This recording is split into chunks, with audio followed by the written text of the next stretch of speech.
Zabludovsky, por Chaps.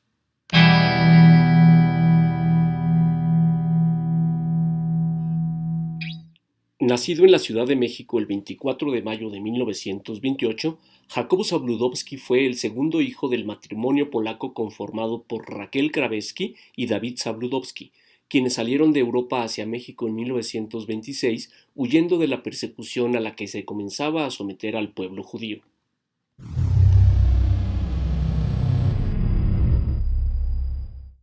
Jacobo tuvo un hermano mayor, Abraham Zabludovsky Krawecki, nacido en Polonia en 1924 y quien se formó en la entonces Escuela Nacional de Arquitectura de la Universidad Nacional Autónoma de México, convirtiéndose en un reconocido arquitecto, ganador de numerosos premios nacionales e internacionales, entre los que destaca el Premio Nacional de Ciencias y Artes, y algunas de cuyas obras representativas, de una enorme cantidad a su cargo, incluyen en la Ciudad de México el conjunto habitacional Torres de Mixcoac, las oficinas centrales del Fondo Nacional para la Vivienda de los Trabajadores, Infonavit, la remodelación del Auditorio Nacional, el edificio de El Colegio de México, el Museo Rufino Tamayo y la Biblioteca México, además de otros en el resto del país y la Embajada de México en Brasilia.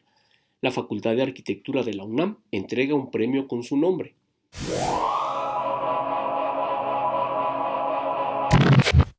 Jacobo, por su parte, estudió la carrera de abogado en la Facultad de Derecho de la UNAM, graduándose en 1967, cuando ya había iniciado una significativa trayectoria como periodista, productor y locutor.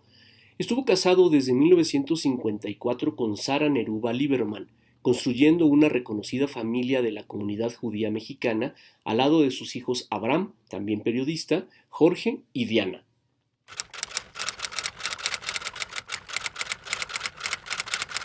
Con una presencia dominante en la televisión mexicana de finales del siglo XX, Jacobo Zabludovsky se convirtió en un personaje admirado y seguido, pero también temido y hasta odiado, a efecto de la influencia que logró obtener en los ámbitos periodístico y político nacionales, pudiendo decirse que fue la última gran figura de la comunicación colectiva en español hasta antes de la irrupción de las redes sociales y la diversificación televisiva.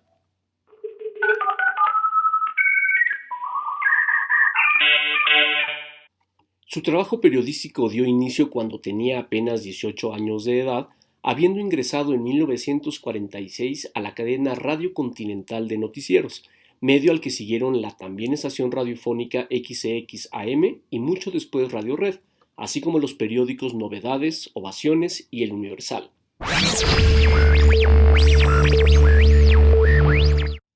Desde 1950 incursionó en el entonces Telesistema Mexicano, que a la postre se transformaría en Televisa, donde permaneció hasta los albores del siglo XXI.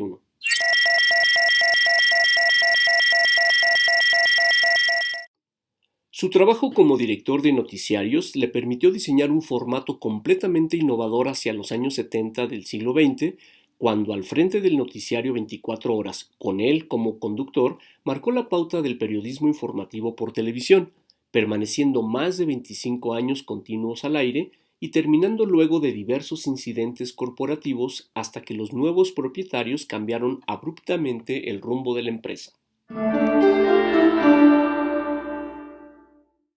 24 horas fue tan popular, con su formato de oficina de redacción abierta, con secretaria incluida para operar el teléfono en directo, con la entonces popular Lupita, que fue referencia en programas de comedia y parodiado en al menos dos, Los Polivoces y Chiquilladas, además de que su formato fue prácticamente copiado por empresas competencia de Televisa. El propio Jacobo apareció en una película representándose a sí mismo e interactuó con personajes como Chabelo. Noticia de última hora. La Sierra Madre acaba de tener otro montecito. La princesa Ana, una de las princesas más codiciadas del mundo, se acaba de comprometer con un plebeyo, creo que es de Alvarado, Veracruz. Como castigo recibirá solamente $8 millones al año. Tachi estaba en una foto de la calle de Salvador Cano, en el DF. Bueno, así se le conocía, pero ahora solo le dicen Chabacano. ¿A usted cómo le parece mejor? A la par de su popularidad, fue creciendo la percepción, hacia los años 80, de que había demasiada afinidad entre los sistemas informativos de Televisa y el gobierno mexicano, tapando a este notorios actos de corrupción, generando agenda y manipulando información, acerca de lo cual no hubo más que rumores, pero bastando para que Jacobo comenzara a ser señalado como corrupto y colaboracionista del gobierno, tomando en cuenta que adicionalmente a su trabajo como conductor, había sido funcionario del gobierno federal en los años 70.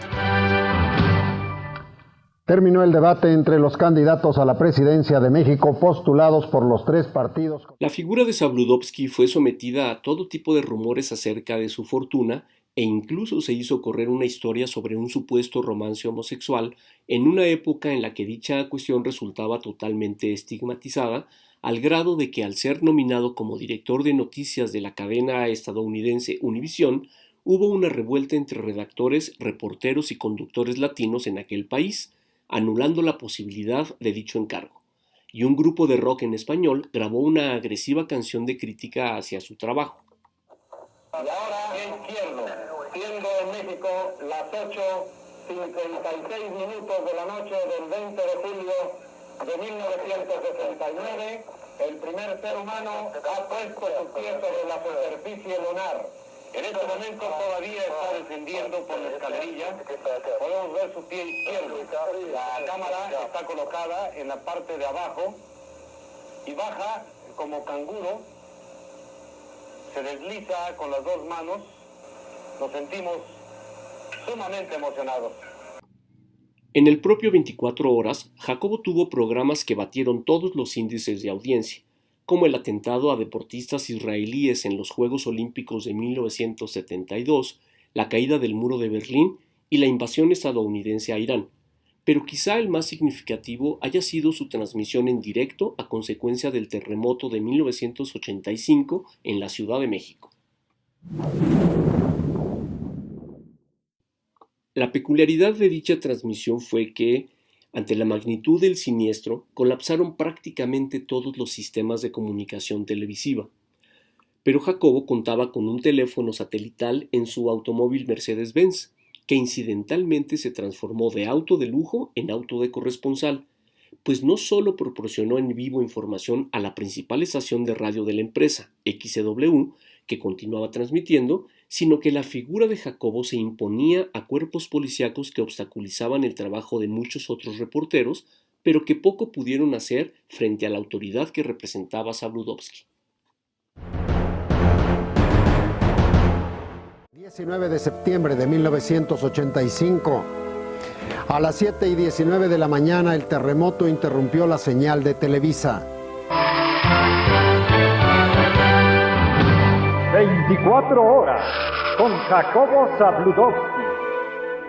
Una confrontación de apasionante interés. A lo largo de su trayectoria, Jacobo recibió una treintena de reconocimientos nacionales, destacando el Premio Nacional de Periodismo y la incorporación a los consejos del Museo José Luis Cuevas y de Fundación UNAM.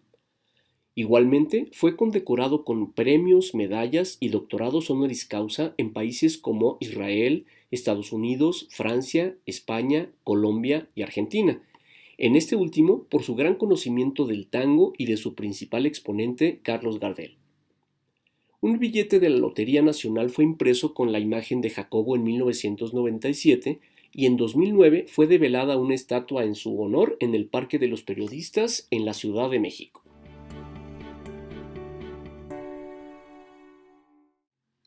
Entre algunos de los muchos colaboradores de Jacobo, que posteriormente continuaron en los medios tomando a Zabludovsky como su mentor, se puede citar a Lolita Ayala, Fernando Schwartz, Heriberto Murrieta, Toño de Valdés, Joaquín López Dóriga, Ricardo Rocha, Guillermo Ortega, Jorge Berry, Rebeca de Alba y Alberto Peláez. Pero fue también referente, dentro y fuera de Televisa, para competidores como Javier Alatorre, Guillermo Ochoa, Talina Fernández, Juan Dosal y Lourdes Guerrero.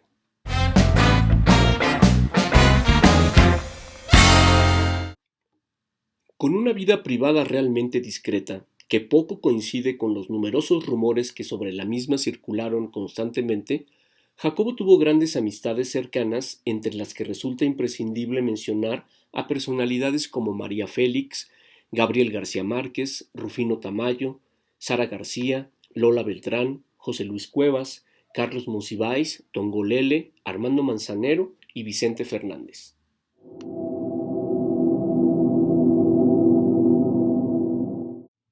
Además de su afición al género del tango argentino, del que daba continuas referencias en el último noticiario a su cargo, de 1 a 3, que condujo hasta pocos días antes de su muerte, Jacobo fue un experto conocedor de la tauromaquia, benefactor de la cultura a través de Fundación UNAM y benefactor de la comunidad judía en México.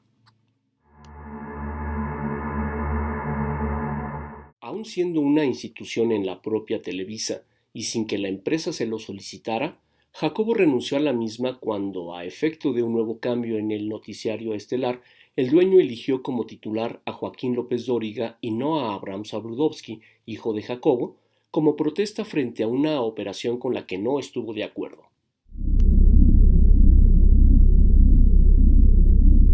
Jacobo Zabludovsky fue autor de 6 libros, y son prácticamente incontables las referencias hemerográficas acerca de su trabajo en periódicos y revistas nacionales. Luego de sufrir un derrame cerebral, Jacobo permaneció algunos días hospitalizado y murió el 2 de julio del 2015, siendo sepultado en el Panteón Judío de la Ciudad de México, en un concurrido funeral al que asistieron muchos de los personajes que lo acompañaron a lo largo de su densa carrera periodística. 24 horas termina hoy. Muchas gracias. Buenas noches.